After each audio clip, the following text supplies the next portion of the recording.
Hello everyone, so this is Edmond, Mindaros channel, isang content creator at gumagawa ng mga tutorials katulad ng laptop PC troubleshootings, mobile device troubleshootings at marami pang ibang klaseng tutorials na sinashare ko dito sa aking channel. At sa video ito ay pag-uusapan natin at i-guide ko kayo on how to apply product commissions on Shopee Affiliate Program. So ano ba yung tinatawag na apply product commissions? So dito lang sa ating Shopee Affiliate Program refers to a bonus or enhanced commissions rate that is paid to affiliates when they promote specific items or campaigns. So si Shopee ay nagsasuggest ng same product na may mataas yung commissions rate na kailangan natin i-promote. Okay, so for example mga kaibigan, ito yung product na ginawan ko ng Shopee video profile, no, pinopromote ko, and then nakareceive ako dito ng notifications na kailangan kong i-apply yung product dahil may mataas na suggestions si Shopee, yung may mataas na commissions rate. Ganito po siya. Kung hindi mo kabisado kung paano ba gawin yung tinatawag na uplift product commissions, then ang video ito ay makakatulong sa iyo as your guide. Kaya wag na natin patagalin at start na natin. So ang next step ay kailangan mo lang i-open dito yung Shopee app, i-click mo lang. So, dito lang sa ating Shopee homepage, and then dito lang sa baba, kailangan mo lang i-click dito yung notifications dahil naka-receive tayo dito ng apply commissions notifications.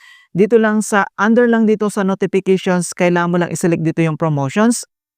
So, dito lang sa promotions, and then makikita mo na dito yung apply your commissions.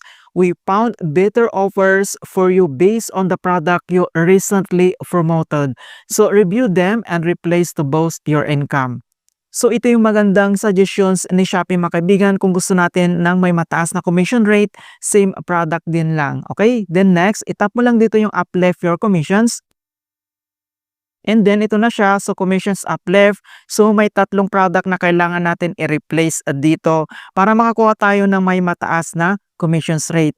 So yung first product mga kaibigan, ito yung na-promote ko na siya. So makita mo dito yung kanyang commissions rate, so mababa po siya.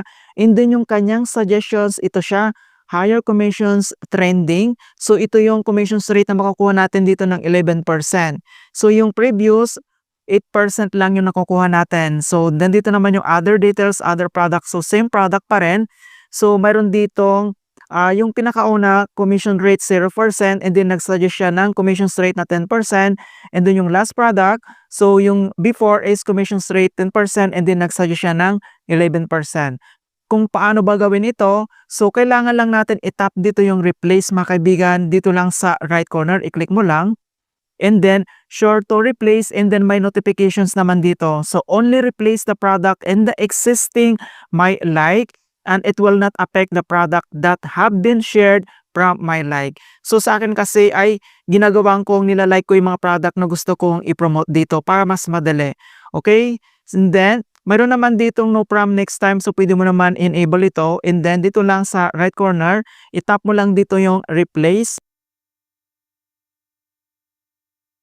Okay, so makita mo na dito na replace successfully. Okay, so napakasimple lang. So ito yung previous product natin, and then ito yung kanyang suggestions na higher commissions. Dito lang sa right corner, itap mo lang dito yung replace. And then, nandito naman yung notifications mga kaibigan na hindi mapapalitan yung ating existing product. So itap mo lang dito yung replace para makakuha tayo ng mataas na commissions. And then last product, so same pa rin. So dito lang sa right corner, itap mo lang dito yung replace. And then, i-click mo lang dito yung replace ulit sa right corner. Ayan, so replace successfully.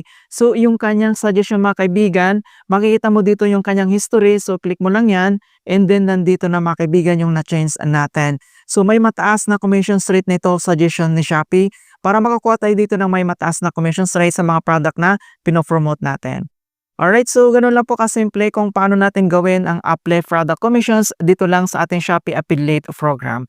In hope na nakapagbigay ako ng konting kalaman at guide tungkol sa Shopee Affiliate tutorials. Thank you guys, and see you in my next tutorials.